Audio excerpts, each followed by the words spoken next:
Not only is none of it true, everybody inside Trump's administration told him it wasn't true. And Giuliani just recently had a $148 million claim against him that he lost in court. And his defense was, I knowingly lied about her, but my First Amendment right should protect me. All of those claims were false and bullshit. Lie about this voter counter woman, right? Yep, Ruby Freeman, yes. There were multiple people that ran to the Oval Office begging Trump, Trump Jr., Ivanka, I think even Meadows, I think Cipollone, like so many people went and they're like, you have to stop this riot. You have to stop this insurrection. You have to stop this violence. Please tweet, please do something. He didn't do anything. Which is what he did. No, he didn't. He waited. Which is what he did, yeah. And Nancy Pelosi called back. Hold on, I'm sorry. Why didn't he do it immediately when he was asked? Why did he wait 3 hours? Destiny. I guess we'll shift this a little bit, right, from the January 6th stuff, and then I'll, obviously after we have our discussion, we could turn it back to the Couch Club members. Shout out to all you guys, couchclub.tv. Obviously, the attempted assassination attempt has, created a whole bunch of news. It's been like, this has probably been one of the most turbulent weeks or 2 weeks that I've ever seen, like, in history, damn near. You got Joe Biden stepping down. You got the president almost was assassinated. You see Kamala Harris is more than likely going to be the Democratic Party's nominee. The DNC is coming up.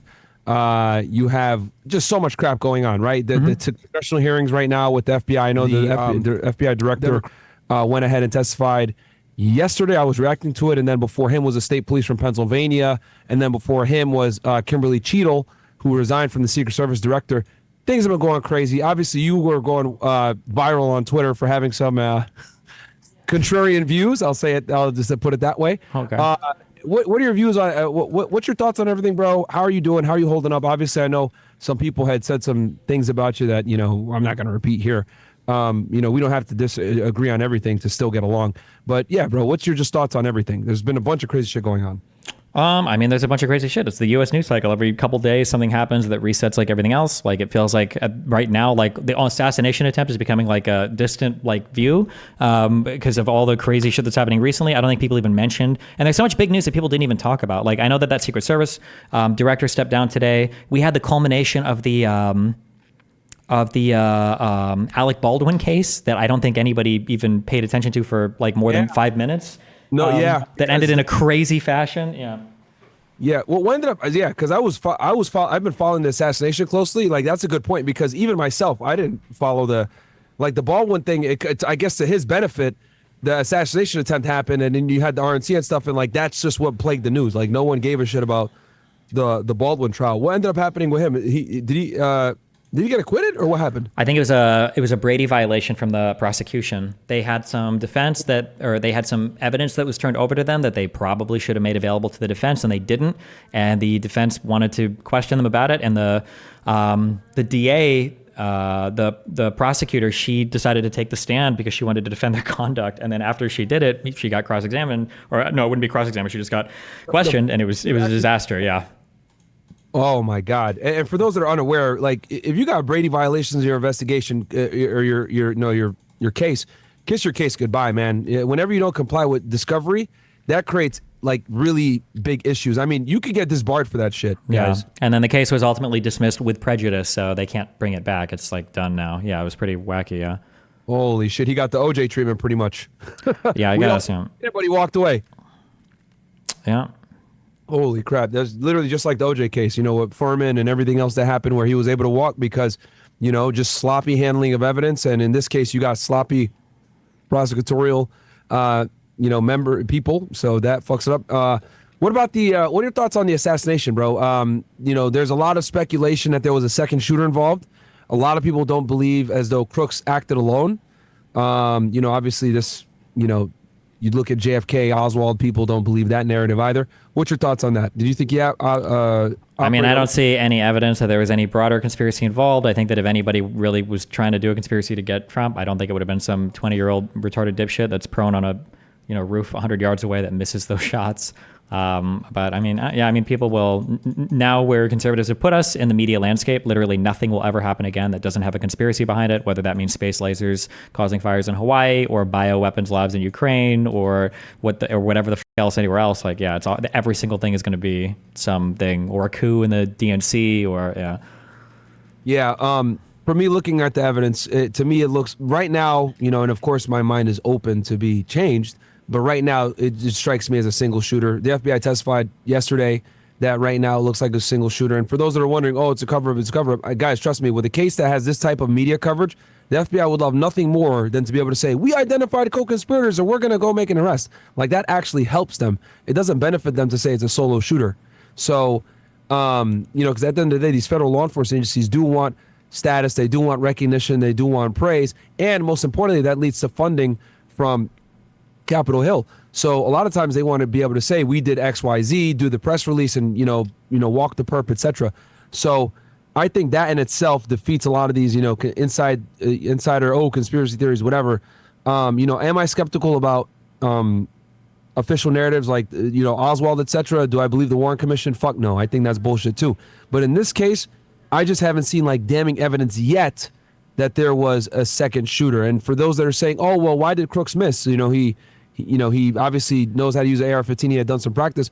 Well, what people don't know, and this kind of came out during the testimony, was right before he shot, one of the police officers climbed the ledge to try to confront him, and Crooks saw him, pointed the gun at him. The guy said, oh shit, and he like fell off because someone hoisted him up.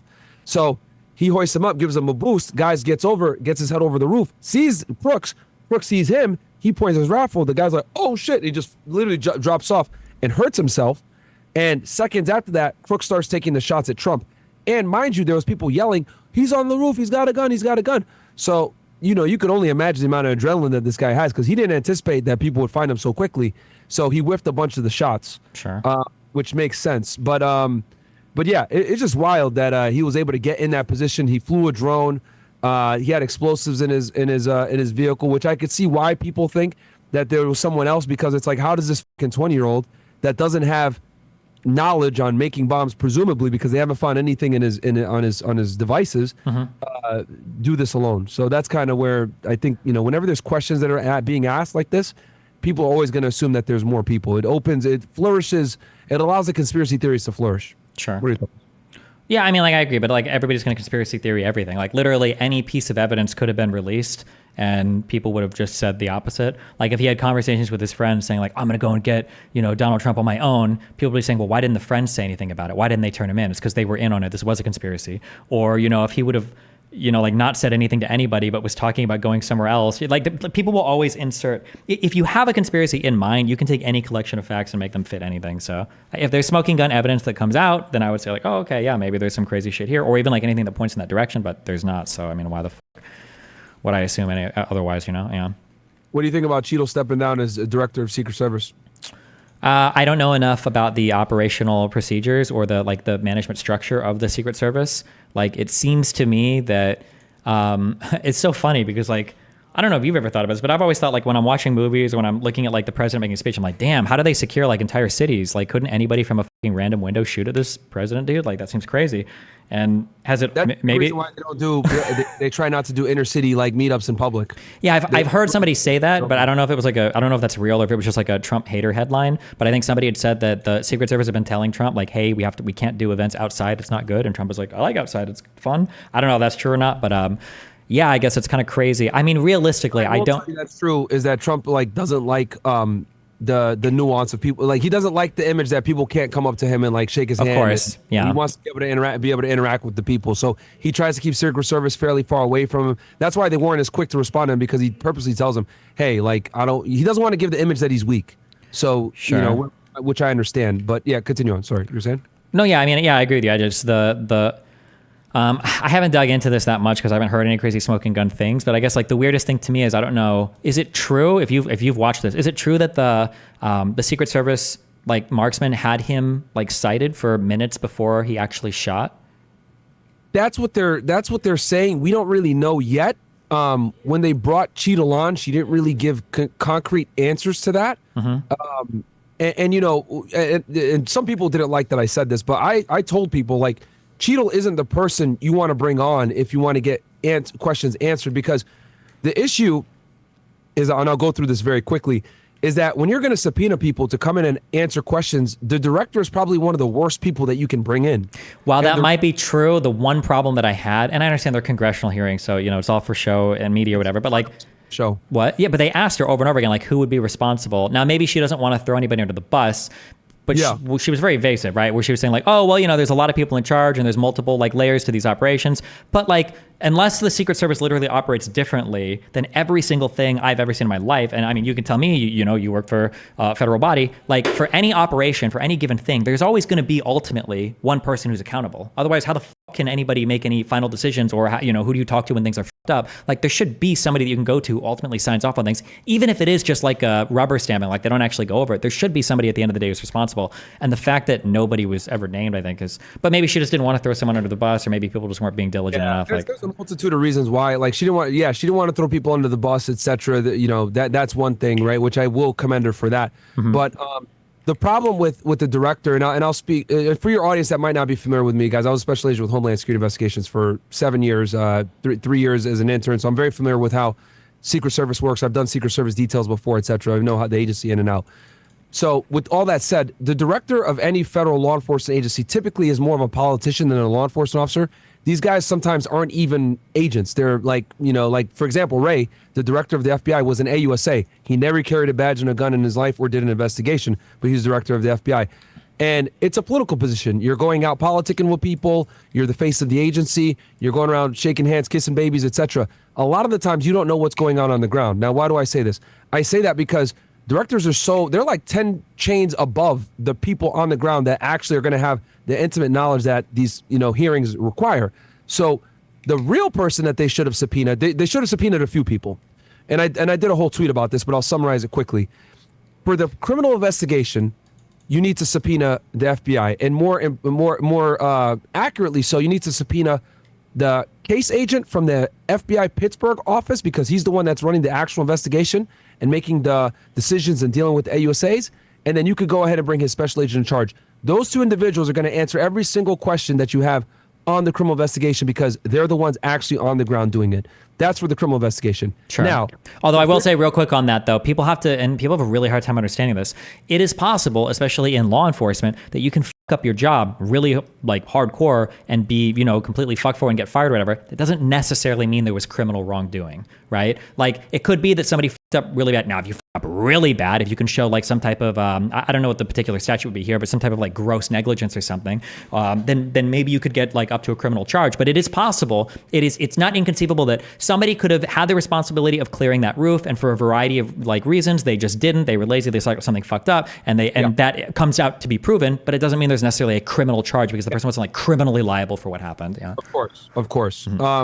Now, as far as like figuring out what went down on that day with the particular Secret Service detail, Cheeto might have some answers as a director, but the real person you want to bring in, and I actually mentioned this to one of the congresswomen yesterday on the Twitter space, is that you want to bring in the head of Trump's Secret Service detail, who is probably going to be a GS 14 or 15. Typically, that's going to be a supervisor or second line supervisor. Why do I say that? Because for them to do that protection detail, they had to do something called an operation plan. And an operation plan in law enforcement is something that you have to put out every single time you're doing some form of enforcement action, whether it's a search warrant, an arrest warrant, anything that you're serving. And the reason why I say it is because the person that signed off on that operation plan is on the ground. That's one. Two, knows where people were supposed to be staged, call signs, radio equipment, who carried which guns, etc.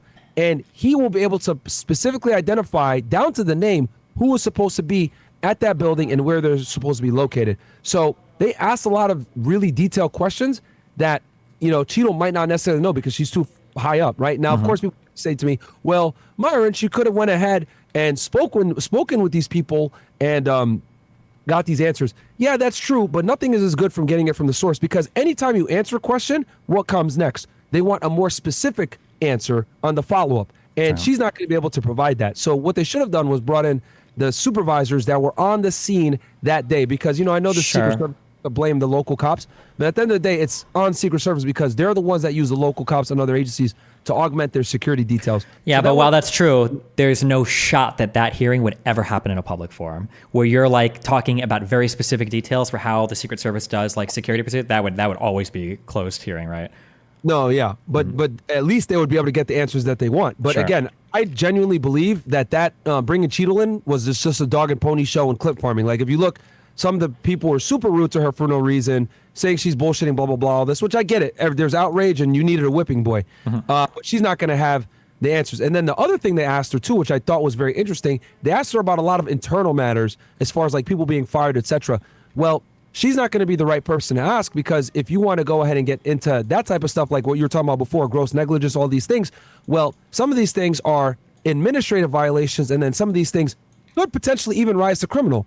Well, the only two agencies that are going to do that, it's not going to be her. It's going to be something called the Office of Inspector General, DHS OIG, and then it's going to be Secret Service Office of Professional Responsibility. I know people are saying, Myron, what the fuck is the difference between the two? Secret Service OPR is going to be handling the administrative stuff. They're going to make sure that the guy that shot the fucking dude was using the proper weapon. It's within Secret Service guidelines. It's a service weapon. He was using the right ammunition. In admin shit. Then OIG is going to investigate anything that's potentially criminal, that whether someone lied on a form or anything else like that. So those guys are going to be the ones that are going to be privy to anyone being fired, because they're going to have to do their own independent investigation, which Cheeto doesn't have access to, by the way, guys, for a multitude of reasons, right? Because it would fuck up with it would be a conflict of interest if she had access to that. There are outside investigative agencies that investigates them, so she wouldn't even have access to or have the answers for those internal questions that Congress is asking. So and then also another thing I noticed when they were asking questions of the FBI director, they asked a lot of questions that like weren't even pertinent to the assassination. And a lot of it was like to push their own agenda. Oh, we need to ban AR assault rifles and all this other shit. Bro, you got this fucking guy here. Ask him the question about the case. Why are you talking about gun laws and shit like that? That doesn't have to do with the topic at hand. So a lot of these people are, trying to get reelected and do a dog and pony show, which obviously I get what it is, but it's like, bro, the American people deserve better. Like, ask real pertinent questions to the actual assassination, which is why this guy's fucking here. Same thing with Cheeto. Sure. They're asking about FBI, DEI, and all this other stuff that's like non-relevant, which I thought was ridiculous. I don't know if you had seen any of the hearings. I watched a little bit of them asking her questions about like who was ultimately responsible for the plan, but that was it. Yeah, the open congressional hearings are kind of boring to me. Usually, like you said, it's just people are literally farming for TikTok clips. Like that's it. Yeah. Like AOC and all these people, Mace, like they were just looking to, with Cheeto especially, bro. Like they were just trying to cook her. You need to resign and all this other shit, and there were like 200,000 people watching. You can see it in the YouTube chat. People like woo, like cheering it on and shit. So. It's human nature to want to watch things crash in slow motion, right? So that's what it is. How you been dealing with the backlash, bro? How you holding up? Obviously, people been getting mad at you on Twitter and shit like that. So, it's all good. I usually piss people off on the internet. It was Muslims a month ago. Before that, it was I don't even know who it was before that. Yeah, always fighting everybody. Yeah. Fuck it. When you get back on Kick, man? I got abandoned like 4 or 5 days. I think I've been there for. Yeah. Bro, one thing I've noticed about them, dude, is like they say they ban someone, but it never sticks ever. They've banned, I think, aren't Zerka and Heel Mike gone forever?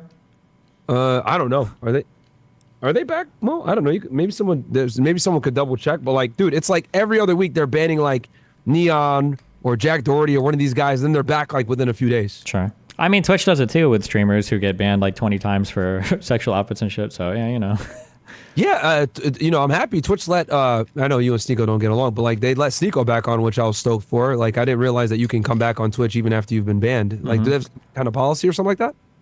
Do they have what'd you say, a policy? Yeah, do they have like a policy where like after a certain amount of time you can come back? Well, I mean, you're technically never permanently banned. It's only indefinitely, so you can apply for an appeal every 6 months and then that's it. But yeah, I mean, they've rejected 4 of mine, so who knows, maybe someday we'll see. It happens, man. What's your thoughts on the whole Mr. Beast and his what was this guy's friend or something? Assistant? I don't even know. I don't give a fuck. People obsess so much over like the inappropriate jokes and shit online, and whether I don't care. If they actually like were doing weird, creepy shit in DMs with like a minor or like trading nudes or trying to fuck in real life, I think that's really bad and that should be called out. But otherwise, I don't give a fuck. I don't know. I'm from back in the day, like on the internet, we used to some wild shit, and if nobody can actually show any wrongdoing or any smoking guns, I don't really care that much. Yeah, I think the reason why there's so much outrage with it is because they went after Dr. Disrespect hard. So okay, but that's because Dr. Disrespect, I'm pretty sure, is accused of like trying to arrange a meeting with a minor that he was like trying to in DMs and was like having multiple inappropriate conversations with. Like, well, nobody knows because no one saw the chats. Well, yeah, but I mean, like those can't be leaked, right? Yeah, and I think the bigger thing here, which I think is like the weirder thing, is that Twitch had this information from 2017. and they only leaked it once Dr. Disrespect started to be critical of a certain agenda. I don't know about that, but also keep in mind, Twitch didn't leak it. It was just some ex-employee from Twitch. I think, wasn't it Cody Connors or something? Yeah, but the point is that it had been there for years, and it didn't get leaked until he started criticizing a certain agenda, which I thought was, impeccable timing. I don't know if that's true or not, but what was no, because like no one had known about this until, you could say it's a coincidence, but the fact is that he made these comments, and then 2-3 days later, next thing you know, people are saying that he had texted a minor on Twitch, and Twitch knew about this because remember that he got kicked off Twitch for a bit, and then they settled out of court or whatever, and he came back, and it was because of this matter. But he never came back to Twitch, right? No, I think he did. No, definitely not. He did. Nope, absolutely not. When he got banned last time over, trust me, when he got banned, was this 4 years ago, or I don't remember how many years ago, but when he got banned, no, he was gone. I don't know. Someone in the chat confirmed for us or whatever, but I know there was some kind of settlement out of court. My guess is going to be that there was some type of arbitration done for his contract, because my guess is going to be that if he got a huge deal to operate on Twitch, there was probably like a huge lump sum of cash involved, and there were probably like some terms, like probably 12 or 24 months, and they were obviously terminating that contract early, and I'm sure that there were clauses for like a moral clause to terminate early for whatever reason, but then I'm sure that they've got arbitration clauses in there for like, well, if you want to disagree on some things. Dr. District probably had a lot of money coming to him and he wanted to fight over it, and he probably had a little bit of leverage because Twitch probably doesn't want it going public. The big streamers they've signed have been inappropriate with minors and DMs, so they went their settlement. I doubt it was like some legal, like it wasn't like some criminal court thing. They were just like probably settling the terms of his contract before he left the platform. Yeah, no, I mean, because I do know that he went to YouTube after. He might have got a deal with. Does YouTube do deals with people like that? YouTube was doing deals at the time, but I'm pretty sure the execs were communicating with each other, and nobody cut deals with Dr. Disrespect, because Dr. Disrespect was salty because at the time YouTube was cutting deals with people, and they explicitly did not cut a deal with him. Mm-hmm. Yeah, I don't even think they cut deals with people anymore, though. It's like no, they don't. No, they haven't for I don't think a couple of years. I don't think. Yeah, it's been a bit like that's not something that I think they do anymore, because they're like, yo, we're just gonna make money on ads anyway, so that's kind of what it is. What else to do with you, bro? It's been a while since we've spoken. Nothing much. I've just been reading and. How's Israel? It was a fun, good time. Yeah, but I've just been reading and studying and all this fucking boring shit, and then having boring debates about law. And you prepared for another debate? Yeah, well, it's going to be all this insurrection shit, basically. That's going to be my big focus for the next. Another one? You're going to do another one with somebody else instead of Andrew? Well, yeah, yeah, that's why I agreed to do it with Andrew. My big focus for the next few months is I think Donald Trump easily tried to coup the government. I think that the evidence is like overwhelming. It's like not even up for debate. So my goal is to just have those conversations basically for the next couple months. Anybody in particular going to debate? Whoever, we'll see who bites, basically. Yeah, I'm still working on like my documents. I'm making 2 big documents for it, one huge comprehensive one, and then a second one for like a quick 15-minute debate, and then I'll go from there and see who wants to argue over it. Yeah. So real quick, because and I'm playing devil's advocate here, right? Sure. This is not one like my particular wheelhouse with January 6th, though a lot of people feel very strongly about this. One of the big things that people use, and I think Andrew had mentioned this during the debate, was Trump had put out a tweet saying, hey, we need to peacefully protest, etc. And that tweet was deleted. This is a talking point that a lot of people use. Can you tell me what your rebuttal would be to that presumptive argument, and what's your Sure, yeah.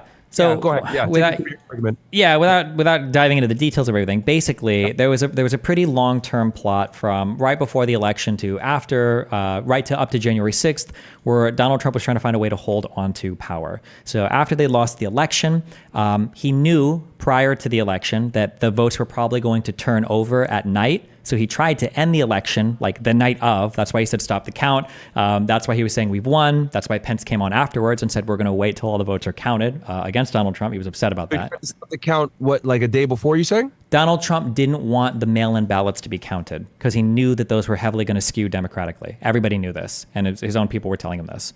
So he tried to he wanted the vote to stop immediately. And other people have come out, like Bannon and I think even Barr, other people come out saying that, like, yeah, everybody was telling him this and he knew it was going to happen. That's why he's trying to get the vote stopped. So after that, for about a month. They were kind of trying to explore options. They tried to challenge a lot of the votes in a whole bunch of different states using largely bullshit evidence. Right? What? If I'm not mistaken. The Georgia's the big one, which is why he got the RICO charge, right? There are RICO charges in Georgia, and Georgia was a lot of the big ones. Georgia was probably some of the worst, the most egregious offenses. It was him calling Raffensperger, which was wholly inappropriate. It was him calling the election investigator, which was wholly inappropriate. And then it was him and his campaign making the same false claims over and over and over again about voter fraud against Ruby Freeman, saying that she counted the votes 3 times and that they brought in like this mysterious ballot box, filled with a whole bunch of ballots, that they started the count again after night, that all of these things, judges have gone over them on videos. You can watch the videos, the full videos. None of it is true.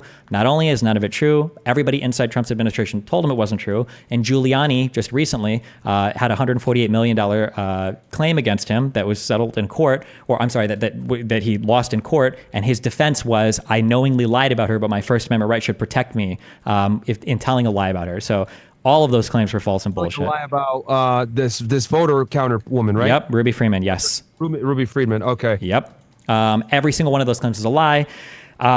Moving forward, there was a guy called Kenneth Chesbrough, and then through Eastman, they basically concocted this legal theory that was going to make it so that if they could have basically Pence act against the Electoral Count Act, which is supposed to say how the vice president counts the votes on January 6th, that they can use Pence to unilaterally throw the vote out or count the wrong votes or just give it to the House delegation by doing stuff that they were going to claim was like constitutionally possible, but was against he refused, right? Huh? Which is what he refused to do that, which is why Trump was very angry at him. Correct. He did refuse. Yeah. And in the course of setting this up, on what grounds he didn't want to? Why did he not want to do it? Like, what was his specific? Like, I know there's probably he had all of his legal team look at it, and it was wholly, wildly illegal and unconstitutional. There's no way that he had the authority to do what Trump was asking him and what Eastman was demanding that he could do. So his legal team told him no. Yes, and all the legal team told him. The only people that were on board with this were the crazy lawyers that Trump had brought in. So Powell, Eastman, and Giuliani, and then one other crazy. Indicted in the Georgia RICO state case. They might be, yeah. Giuliani was indicted in it, which is ironic because he was one of the founders, people that actually implemented RICO in the 80s. Okay, well, let me set. What other points did you have before? Because I give you. Sure. Yeah, a couple big ones were. Another one is a lot of people don't know this, but in the United States, citizens don't have a right to vote for president. The states vote for president. So when you go to do a vote at the ballot box, what you're actually voting for are electors. And when you vote for a particular candidate, you're voting for the electors that will on December 14th get together and actually certify their vote and transmit it to Congress for the counting on January 6th.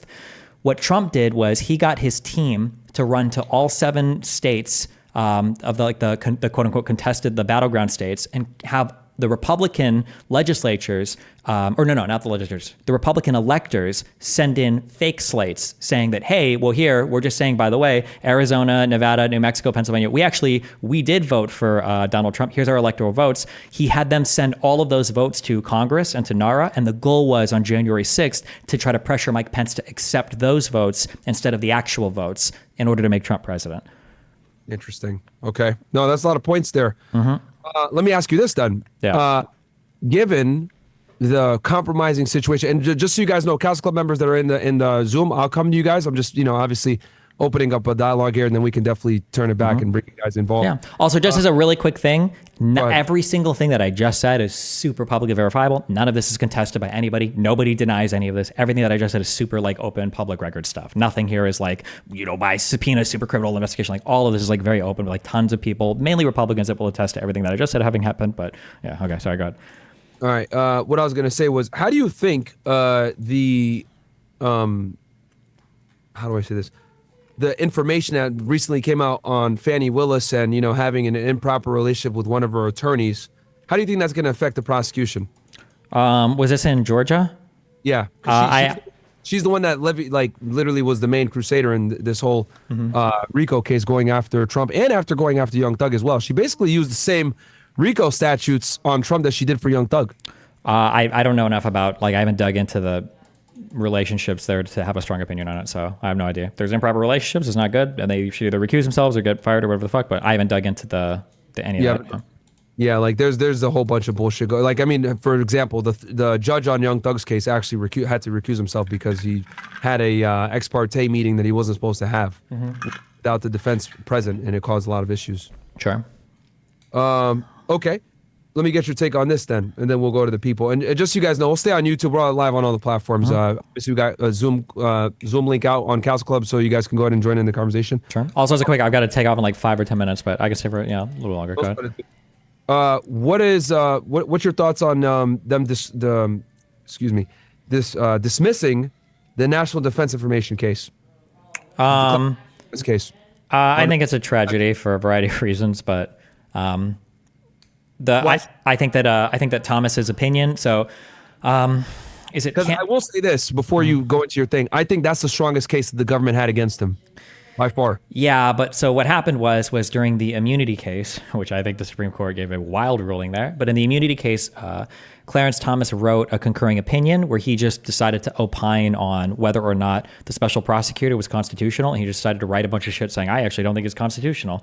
And then Judge Cannon, she cited him a lot in her decision to say, oh yeah, well actually I'm going to toss this case because I don't think the special prosecutor was ever constitutionally established. So that was like their way of escaping the Mar-a-Lago case. Yeah. They went after Jack Smith. Is saying that, which I mean, that's definitely going to hit I think it's going to go up the appellate courts into the Supreme Court for sure. But I mean, since like you just mentioned, Clarence Thomas was the one that kind of like started this wheel train. I don't think that the Supreme Court will overturn her ruling down here in Florida. I don't know. I mean, it's going to depend on, unless they have to rule on the constitutionality of the choosing of particular special counsels. But I don't know if that's going to be a majority opinion in the court or not. Yeah, only time will tell. I mean, I will say that it was, I was surprised. And it came literally like a day or two after he almost got assassinated. Yeah. So, but I do think that was, if you had a axe to grind against Trump, I like Trump, so I know me and you disagree on that. But I do think as a Trump supporter, that was the strongest case against him, because when it comes to national defense information, I know a lot of people always say, oh, well, he could declassify the documents. The thing is that when it comes to the Espionage Act, the 18 U.S.C. 793, it doesn't have to be classified for it to still be a violation. It can just be national defense information. That's true. And a lot of the charges that he was catching were for obstruction as well, but not just retention of, Yeah, because, there was allegations that he told his assistant to move the boxes around. He had told a guy to delete security footage allegedly in the indictment, because I think they came back with a superseding indictment, if I'm not mistaken, and they added the other guy besides Nashville. So it's, but yeah, that was, I think, the strongest case. And I think with them getting rid of that classified documents case, that effectively pretty much is destroying the Washington, D.C. case, because Jack Smith is prosecuting both, if I'm not mistaken. Well, I don't think people agree with Cannon's decision to toss that case. I think I've seen people say it's more likely that she's just going to get removed from it. But I mean, like, it's effectively stalled out until past the election, which is the only thing that matters anyway. So Exactly. And that's another thing I was saying as well. And this was actually one of the things I said when this first came out. As I said, Trump needs to hold on, get in the office, and pardon himself on the federal cases. As far as his cases go. Well, now he might not have to after the immunity ruling. He might escape every case via that ruling. It's possible. We're going to see how that plays out. That's true too. Do you think presidents should have immunity to be able to effectively conduct? Absolutely fucking insane. No, I think that was one of the craziest rulings I've ever read in my entire life. Well, would you not say that? Because let's be honest here. We all know that, the president and super high-ranking officials do f***ed up shit all the time. I mean, for example, like if I'm not mistaken, Obama ordered a drone strike that killed a U.S. citizen, right? And he was never but there's a difference here, right? You were fed, the legal process, right? So when Obama goes to the Office of Legal Counsel to solicit an opinion to see if he thinks that he has the legal authority to do a particular thing, and when Obama didn't say, when I do this decision, no court can review what I do, I think that is meaningfully different than when a president embarks in a what is really a private capacity to further entrench his own power in acts that we would clearly say are criminal acts. I think that regardless of whether you like Obama or not, you would agree with this. Let's say that it came out that Obama's wife had cheated on him with this guy and he drone strike the dude. I think everybody in the U.S. would be like, bro, what the fuck? That would be nobody would be saying, well, hold on. I mean, it is in his power to drone strike people, right? People are like, no, what the fuck? You can't do that, right?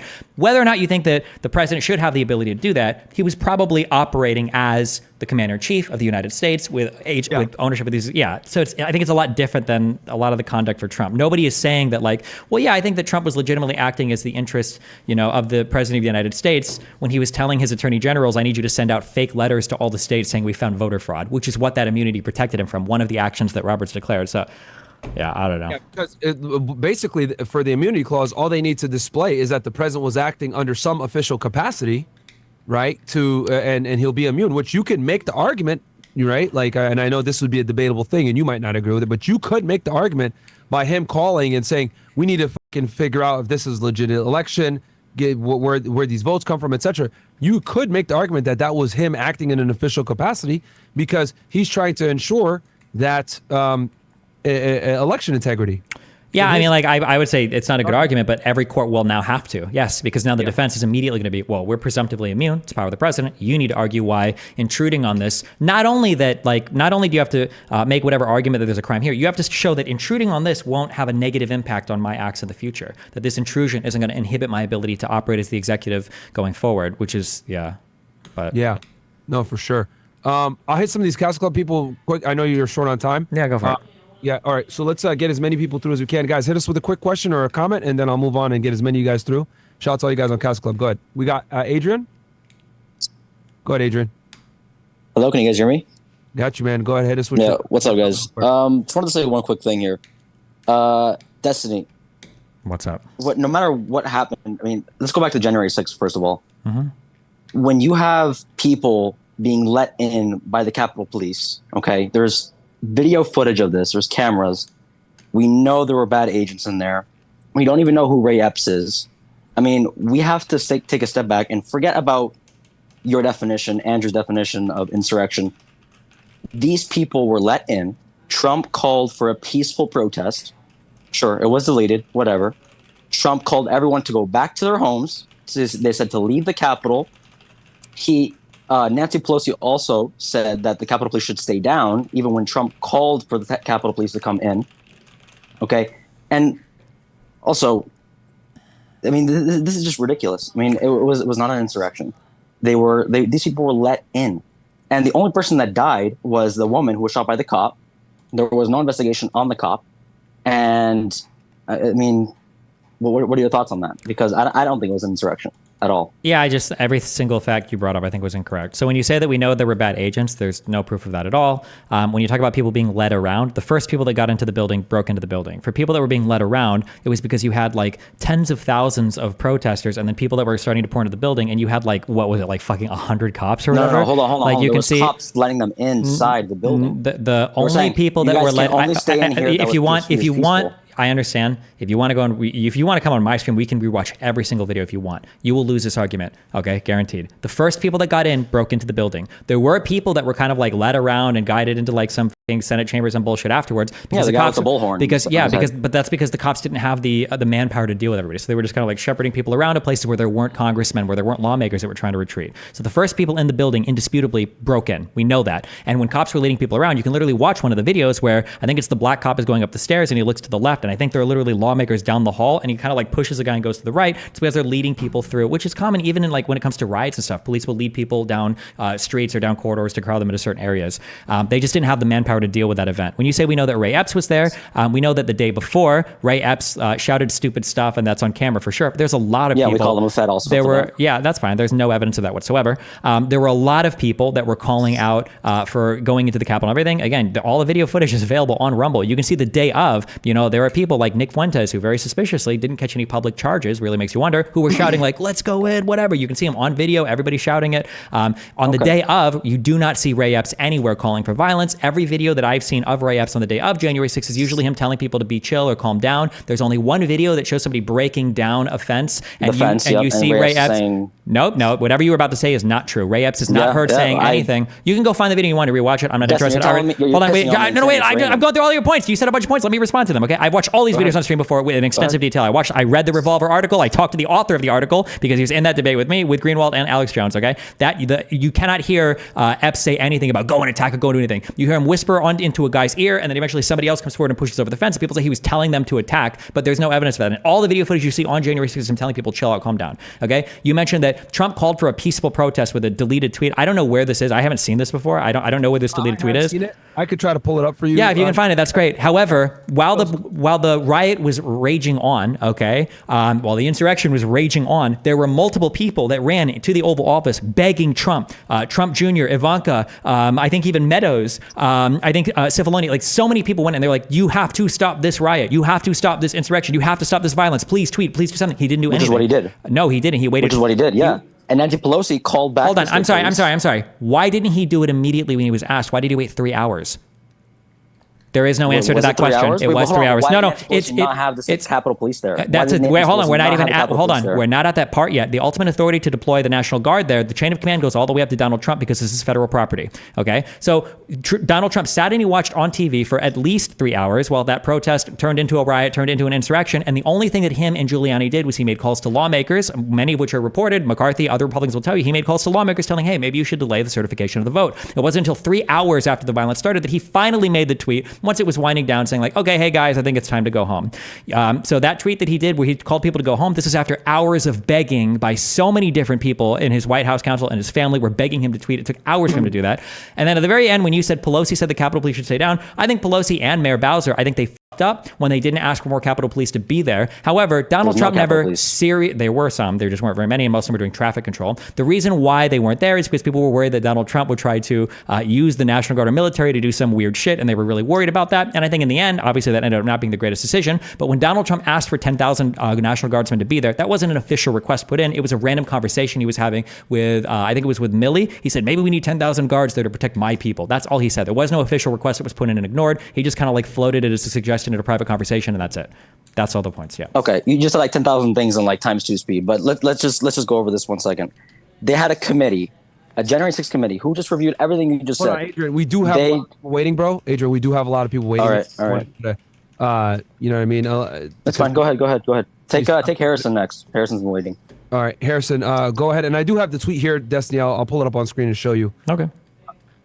Go ahead, Harrison. I don't know if you can see that there. It says, Donald J. Trump, I'm asking everyone at the U.S. Capitol to remain peaceful, no violence. Remember, we are the party of law and order. Respect the law and our great men and women in blue. Thank you. What time? When? Do you know what time that tweet was? That is a good question. Let me see if I get a timestamp. At 3:13. Yeah, wait. So it had already turned into a violent it was already like rioting at that point. This is the one that he put in when people were begging him to tweet at people to go home. They were like, please tell your people to go home. And he ends up putting that tweet out that basically just encourages them to stay there. Was it at 3:13 p.m.? Okay. Okay, so who's up next? Is it Harrison? Okay, Harrison, go ahead, bro. And let's speed through these so I can get as many people as possible. So I know Destiny's on some tight timeline here. So hey, good evening, guys. Can you hear me? Yeah, we got you, bro. Guys, hit us with your question and or comment. Hey, so I was kind of curious for Destiny. I had watched your interview with Pierce Morgan the other day, and you had said that you did not want to disavow the shooting of Trump. Are you willing to talk about that tonight? Because I think that was a really low thing to do, considering who he is, what he's done for the country, and you're kind of just a small little person. It's a whole thing to get into, but just basically conservatives don't take responsibility for literally any of the violent rhetoric or actions they've engaged in the United States. So the idea that they would ask for sympathy when something happens, I think, is a little bit ridiculous. When you look at the rhetoric around January 6th, when you look at the rhetoric around Paul Pelosi, when you look at the rhetoric around literally anything else, conservatives seem to be gleefully shouting and making jokes about and making fun of and calling conspiracy on everything. So yeah, I don't think anybody owes them any kind of sympathy or anything if a bad event is happening to their to their side. I mean, it's not good. You shouldn't want like violence or assassination attempts or anything in the United States. Nobody should celebrate that. It's not a good thing. We shouldn't want that. But I mean, like the conservative rhetoric is literally taking us there, has taken us there. The shooter was a Republican. I mean, what do you want me to say? Well, you know, but also at the same time, you had Kamala Harris during the whole Black Lives Matter riots, encouraging more riots, encouraging more violence. So in my eyes, I don't know how you would be able to even comprehend that Trump is actually inciting more violence when you have the left literally going on TV and advertising to go ahead and be disruptive to Republicans. Go ahead and what is that when we say Kamala Harris was encouraging rioting? What are we citing to there, or what statements? So that was during the Black Lives Matter during COVID. I'm aware Black Lives Matter and the protests during COVID. Yeah. Correct. And so, But I'm asking, what did she say? What were her statements where she was like inciting? Was she saying like, you guys need to go and blow up courthouses, or you guys need to go and... She was encouraging the supposed quote unquote peaceful protests, which in turn anybody with half a brain could see that those were not peaceful.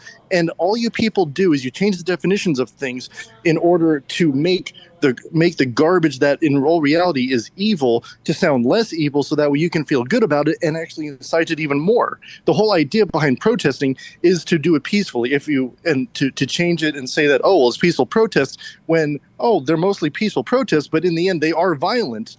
Well, wait, if Kamala Harris saying that, like, well, listen, you guys need to be peaceful at least, if her saying that still counts as her ordering violence, I guess, why wouldn't you say for the same for Donald Trump when he tweeted out, you guys need to remain at the Capitol and be peaceful, when the people had already started rioting there and all they continued to do was riot, and then Ashley Babbitt died?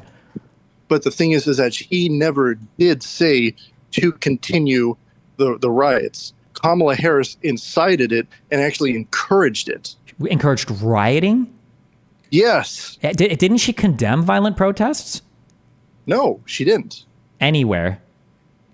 During the whole, and I'm just referring to 2020 during the COVID Black Lives Matter after So here's a question. So I'm seeing a quote from Kamala here saying, "It's no wonder people are taken to the streets, and I support them. We must always defend peaceful protests and peaceful protesters. We should not confuse them with those looting and committing acts of violence, including the shooter who was arrested for murder. And make no mistake, we will not let these vigilantes and extremists derail the path to justice." Can you find a single quote of Donald Trump criticizing any behavior ever on January 6th? Well, I'm obviously not equipped to go and research that because I've been listening to you guys for the past couple hours. Okay. But well, I'm just demonstrating this was a statement of her supporting peaceful protests and condemning violent protests. But I'll move on to the next just so I can get as many people through. But hey, thank you guys for chiming in. Absolutely. Real quick, Destiny, are you going to the DNC? I don't know. We'll see. Okay. All right. Well, obviously, I know you're not going to vote Trump. What are your thoughts on Kamala taking the helm and more than likely being the Democratic nominee?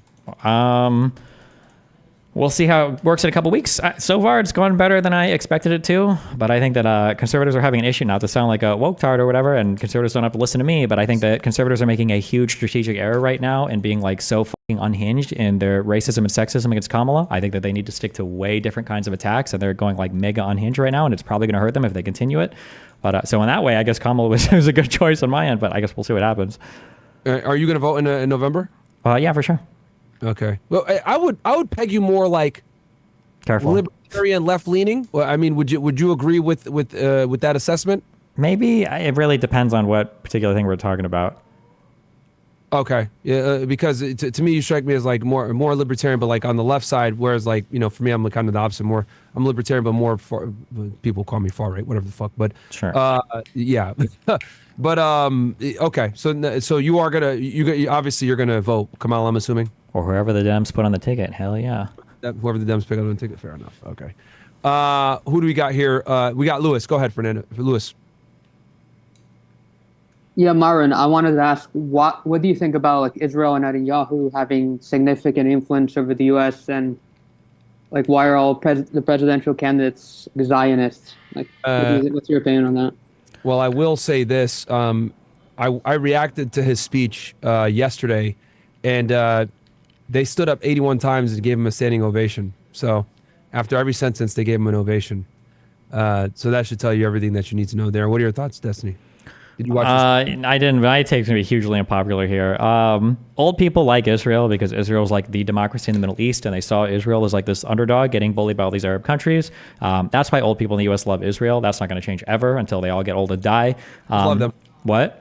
No, the boomers absolutely support Israel. Yeah, yes. Israel sucks at propaganda. Jews suck at propaganda. They suck at controlling the media. I think that's been demonstrated like with extreme efficacy in the past like 7 or 8 years. They cannot control any media narrative to save their life. Nobody will believe me on that now, but that's fine. But I think that the people to look out for are, I would say, it's Qatar, Iran, China, and Russia. I think for like controlling media narratives. I think those are the huge things that we have to look at going forward. But we'll see.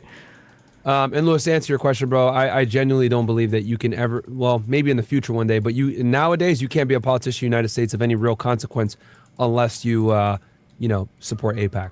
That's just the reality nowadays. So maybe things will change later, but for now, that's just one of the realities of being any type of politician in the United States with real influence. Jacob, we got you next.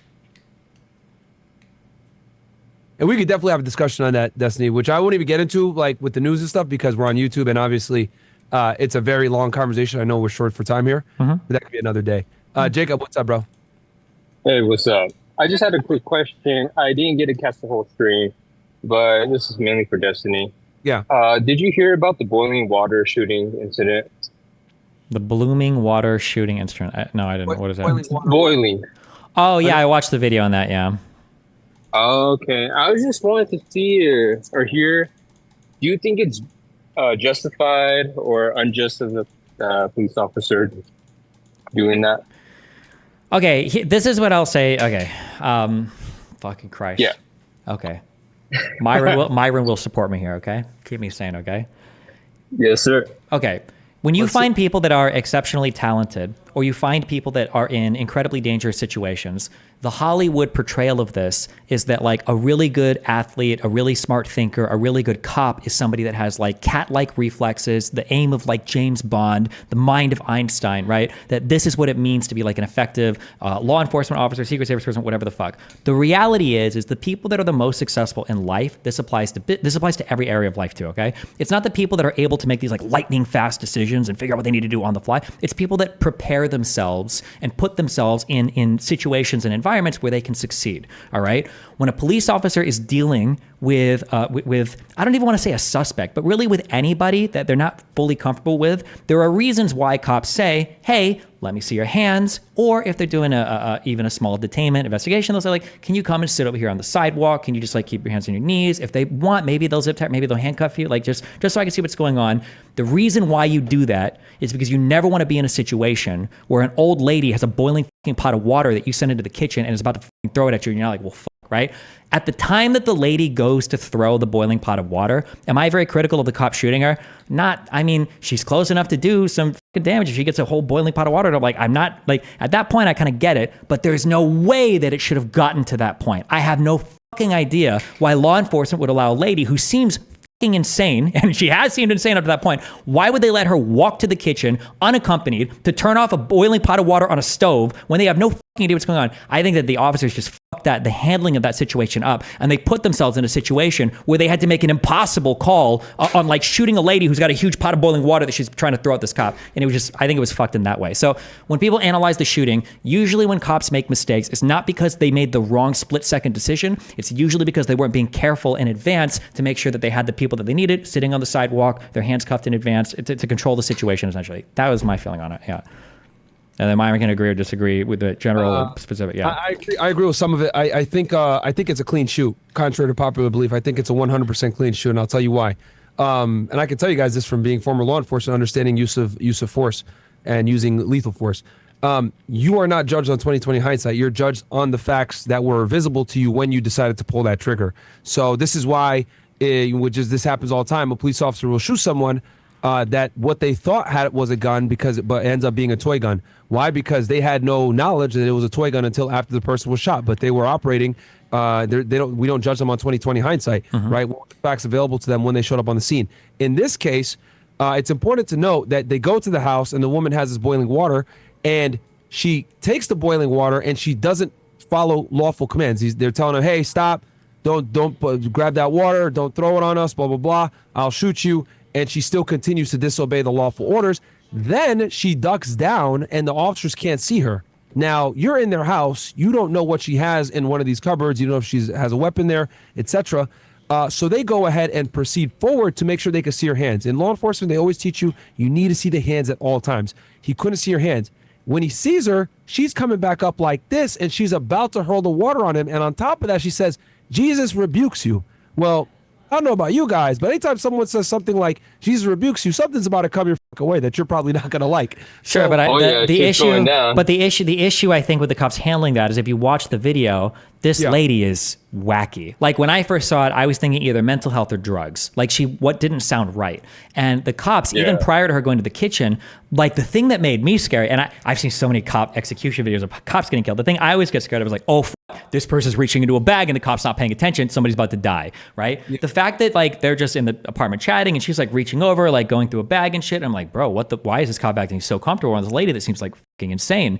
And then she walks into the kitchen and now the cop has put himself, like, even at that, like if law enforcement has come to your house for something and they're not 100% comfortable with you, and I would give this as advice for a person. If an officer tells you, can you go and grab a particular thing? One, they shouldn't. They should be saying, tell me what you want to get and I'll go get it for you. Or you say, okay, sure, can you come with me? You don't want to be disappearing into fucking rooms and then a cop hears something or whatever, and now you got to come out of the fucking darkness with like your hands up, hopefully that they don't mistake what you have for a gun. Like, it's just, to lose control of a situation like that, you never want to be in a situation where you got to make like an impossible fucking split-second call, because it's like, why would you do that? But Destiny, we're using 2020 hindsight here. No, this is what I disagree with. That lady was insane. She should have never been sent, because we're looking at the pot of boiling water. She could have reached in and grabbed a knife, a gun. Who the fuck knows? She was crazy. What? But here's the thing, bro. Remember, when you're a police officer, right, and you're showing up on a 911 call, a lot of the times you have limited facts that you're operating on. You're operating on what they tell you, the dispatcher tells you. Right now, we can Monday morning quarterback it all day and say, dude, this lady was crazy. Why'd they shoot, etc. He might have not known that when he rolled up to the scene. No, I understand what you're saying. I've seen enough drunk people. I've seen enough people on drugs. I've seen enough crazy people. And I've seen enough cops. I know that cop knew. Unless that guy was an actual green as fuck, the most rookie motherfucker ever, who's never been in a bad neighborhood. That lady, and you can watch me watch the video. As soon as that cop answered the door and he's like, hey, did you call 911? And she's like, oh dear, oh no, what's happening? And the cop's like, are you okay? And she's like, oh, I don't know. And she's like, this lady is... And you agree to disagree, but like, insanity isn't an excuse. Like, whether the person is sane-minded or not, the police officer or the law enforcement official still has the right to defend themselves, regardless of the person's mental capacity. Because, like I said before, they don't know what her mental capacity is. Right? Of course, you can infer, this dude's a little off, whatever it may be. But regardless, if someone grabs a weapon, and I would argue that boiling hot water is a deadly weapon, you can absolutely use lethal force to combat that. And she did try to. But the cop, the cop has a right to defend himself. That's why I'm saying at the point of the shooting, I get it. But like, if you think a person's crazy, this is why when a cop pulls over people or groups of people or whatever, they'll say like, hey, can you guys get out of the car? Can you sit on the street? Can you like put your hands forward where I can see them or whatever? You're doing this so that you don't end up in a situation where you have to go somewhere. Because like this shooting, every part of it, and trust me, I've watched so many of these videos and I take so many unpopular stances that are pro cop. My aunt was NYPD for 20 years. Like, I have a lot of sympathy for making calls like that. This was a situation where as soon as they opened the door, that lady was fucking insane. She was even on the phone with a guy who sounded like a mental health caretaker. She was fucking wild. And the idea that they just let her wander around her house, I think it was totally preventable. She was fucking crazy. And I'll tell you why. Well, the thing is, so when you're showing up on a 911 call, right, and you're going to someone's house, it's not really... Because, okay, when you're on the job, they teach you to de-escalate and keep things as chill as possible. Going to someone's home when on a 911 call and telling them what they can and can't do, though yes, you can absolutely do that, you want to try to minimize that, because at the end of the day, you don't really have much authority, right, to like be telling people what they can and can't. You got all the authority. If a cop is doing an investigation, you don't need a warrant. You got a 911 call. He was invited in the house. Cops can do what they want to, what they need to keep themselves safe in the process of performing an investigation, right? If a cop pulls me over and they feel like I'm skittered, like I'm skittish as fuck and I got these like huge coats on, the cop has every right to say, listen, sir, why are you detained while I've got you pulled over? Can you just step out of the car and like take your coat off, please? He has every right to ask me that. Destiny, your home and your car are vastly different. Like, there's a reason why the Castle Doctrine exists. There's a reason why you need way more probable cause to secure a search warrant on a home than on a car. They already have probable. They got a 911 call. That's probable cause right there. They can enter the house. Like, they're totally within their right to do so. They got a call for a burglary. Sure. But that could be retracted. Here, keep in mind, they have the consent to go in. It could be retracted at any time. Sure, but then the officers would just leave. They would just leave. She'd be like, okay, can you guys get the fuck out? And the cops can say, oh, is there anything? Yeah, they could leave, but you don't want to escalate things if you don't have to. So you're going to be as chill as possible. That's why they were relaxed. Now, is that the best way to go? Everyone is different, right? Everyone skins a cat differently. But what I am saying is, like, based on the facts that I saw and how she went behind the counter, she grabbed the pot of water, it was boiling hot, etc. She wasn't following lawful commands. She tried to hurl it at him, and we know boiling hot water can absolutely mess you up if it lands on you. I think it's a good shoot. Some people in the chat disagree with me. That's totally fine. But You know, you guys. I don't know, man. I feel like you should rewatch that video from start to finish. Like, there are so you should watch. I agree with you. I agree like 99% of the time in these cases. But there are times where like the cop can say like, "Hey, can you just like step out, or can you come over here, or whatever." Like if a cop came into my house and asked me questions, I'm never like running over into my bedroom to like grab shit or like shouting some shit at the cop, because I know that like, why the fuck, like this guy doesn't know if I'm gonna fucking kill him. He's got a fucking gun. If any escalation is gonna be one of us is dying, right? Like. Yeah, I feel like that's the thing where you can call it an escalation, but I mean, like with the cop, like assuming the only people that would get escalated on if you were to ask them like, hey, could you just like chill here with your hands out? If they start to get irate about that, well, then they're probably gonna get irate if they disappear in another room as well. Like, why risk it? Well, besides the shoot, and I'll just leave it, make this last point, and then I'll move to the next person. I think the shoot, right? He got obviously he got arrested for this and everything else like that. I think a big reason why he was arrested, because this was a political move. Because where this happened, in like Illinois or somewhere, something like that. I think it was Illinois, yeah. Yeah, which is a blue state. Like, I think George Floyd kind of showed us that the potential for riots and for social anarchy is very real. And the prosecutor's office was like, you know what, dude, we don't want to deal with this shit. Let's just get this guy arrested and let a jury decide if he's innocent or not. I think this guy has a really good chance to go ahead and be found innocent on this. I know some of you guys in the chat are saying, oh, he had a DUI before, he's been fired from other departments, etc. More than likely, his defense is going to move to get that stuff like not brought into the trial. And the reason why is because they don't want to poison the jury with other stuff that might not necessarily be as relevant to the case, because we want to go with the facts and circumstances that were present at that particular encounter, not necessarily his prior conduct. And I doubt that if his defense attorney is halfway competent, they're going to make sure that stuff doesn't come in. But we'll go to the next person, Chief Rocco. Chief Rocco, what's up, bro? And yeah, you guys could go. Some people will disagree with me. That's fine. No, we don't have. Oh, this is my last one. Then I gotta go to bed. It's fucking late for me, guys. So go ahead. Yeah. Last one here, guys. Go ahead, Chief Rocky. You got the. What's your question or comment for me or Destiny? Hey, can you hear me? Yep. Oh, what's up, brother? Hey, no comment for Destiny. I've been wanting to say this since that stream with DL Saint for the Leo guy, the one that kept on saying, the Russian dude. If he does not, he needs to apply on clearing house. That will, if you have the driver's license in the States, his driver's license will be in that system, and it will show him if his violations are cleared, and he's good to go again. And they have the option for him to take the class. Chief Rock, I'm sorry, bro, but your mic is really bad, dude. Like, you're kind of like coming in and out. It sounds awful. It sounds like you're echoing. So I'll just move to Ray J for this time. RJ, sorry. RJ, go ahead. You'll be the last one. Oh, sweet. All right. Yeah, just two quick comments. I mean, what that dude said earlier, about definitions and shit like that. Like, I mean, the Oxford, like, I always go by dictionary definitions. Are we back to like, the fuck. You said what? Yeah. Insurrection? Okay, all right. Yeah. I don't mean to, beat a dead horse or anything like that. But I mean, you got two different definitions here. You got Oxford languages, a violent uprising against an authority or government. And then you got an act or instance of revolting against civil authority or an established government. Like, my thing is that, like, like, people just aren't accurate enough nowadays. And, like, I mean, I understand, like, where Andrew Wilson was coming from. He's like, hey, listen, like, the difference in between a square and a rhombus, like, listen, just because there's violence over here doesn't mean that it's, insurrection. Now, I mean, that's not my own personal take. I think January 6th was, insurrection according to these definitions, right? Okay, so you agree with Destiny? Yeah, and the other comment that I was gonna make was, I mean, dude, that cop, I'm not letting somebody throw some fucking boiled water on me. You crazy? Yeah, dude. Like, I know, whenever I was like 12 years old, like, my dad, I saw this guy, we were watching the news. This guy, he like shoots this guy who like comes at him, right? Pulls the gun, whips it out, bam, right? And my kid ass was like, well, Dad, I would wrestle him. I'd put him on the ground. I'd show him.